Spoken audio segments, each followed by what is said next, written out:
Often poetry can be assembly, collection. That's why I use this notebook.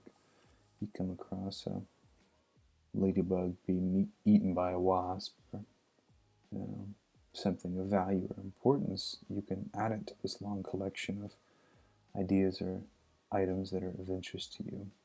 In this one, I came across the story of Doubting Thomas once again, and revisited it, and found that a lot of these beautiful, crucial, intimate moments connected a lot with some of my own experiences and feelings. So that decided to explore that idea and draw it into the personal.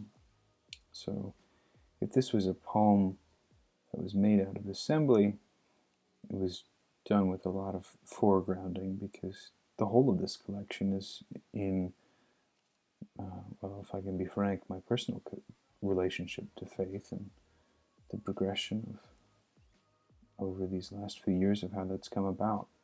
So the story of Doubting Thomas, something so famous, he's earned his place in the mythos or the nomenclature of the English language, that then it would be worth writing about. So I used the epigraph from John 20 and used that as a frame for the poem. But really, the way that I progressed from drafting to writing this poem was in writing out lines, ideas that worked well, that sounded nice, and deciding whether I wanted to use them or not.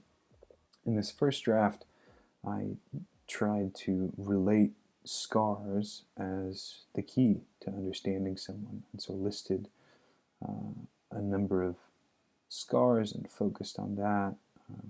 Related the idea of passing a finger through Christ's hands, like that trick you see with uncles that are using a party favor at Thanksgiving, who will divide their hands sort of apart and amaze everybody. But again, this process of assembly was stunted, I would say, because it didn't really have a core thesis or an idea to build with it. So I went back to the drawing board, listed some problems and questions, and then tried to come up with a general conceit for the poem rather than just listing ideas and things that I thought I would enjoy. But thankfully, if assembly is part of the poetry process, then so is deconstruction. And I realized that not much of this poem would work as is. Thankfully, with the help of some of the writers in my cohort, which, by the way, having a cohort of other writers, other people who enjoy, write poetry, to critique and comment on your work is maybe the most vital and beneficial practice that I've come across in the Masters of Fine Arts program. So thankfully, with their help, I was able to realize that the poem was not working as is, and I realized that in order to connect the scarring, both emotional and physical, of Thomas and of Christ to personal present, then there would need to be some sort of bridge between that. And where originally I'd used an amputee in the first draft, I decided that having something closer to home, say somebody who had gone through breast cancer and had that part of their body removed, or something along those lines, which in this case was the C-section, something that was a physical scar that gave life to something else. And so I loved that idea and decided to work through it. So I realized the things that I enjoyed from the first draft in total were only about 3 lines. And in redrafting and rewriting and jumping back and forth between the screen and the notebook, I was able to come together with some central ideas that, for one, there need to be an inclusion of personal scars in the beginning, the idea of looking in a mirror,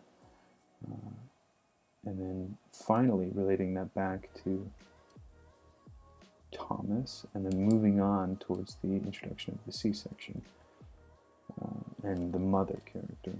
But that presented itself another problem. How do you introduce a mother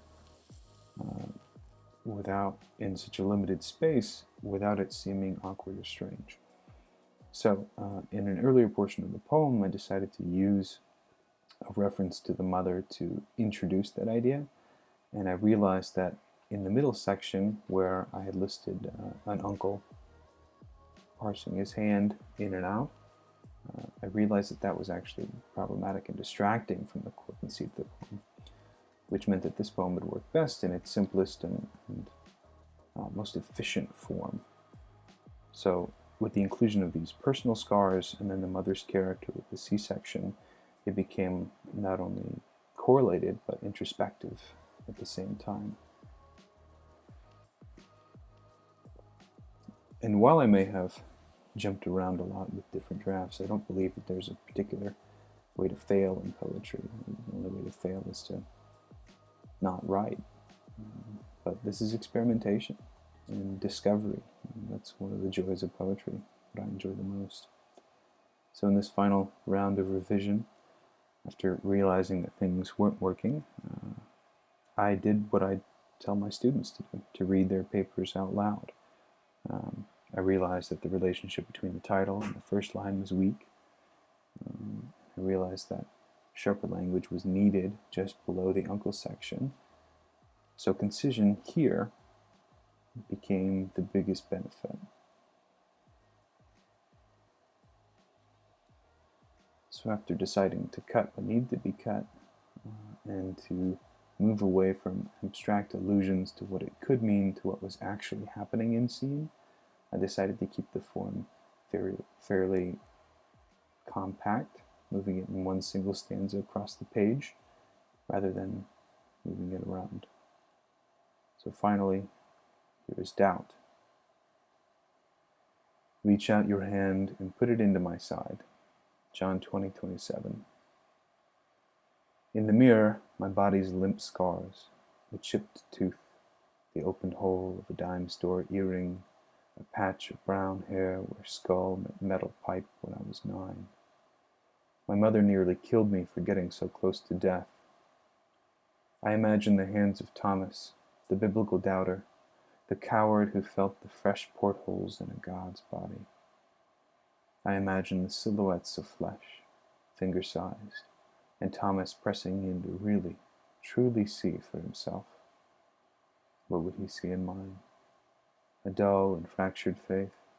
I pierced an ear and moved in with the girl. Visiting home, my mother recounts the tumult of my birth. 2 weeks early, 2 weeks in a glass box with pneumonia.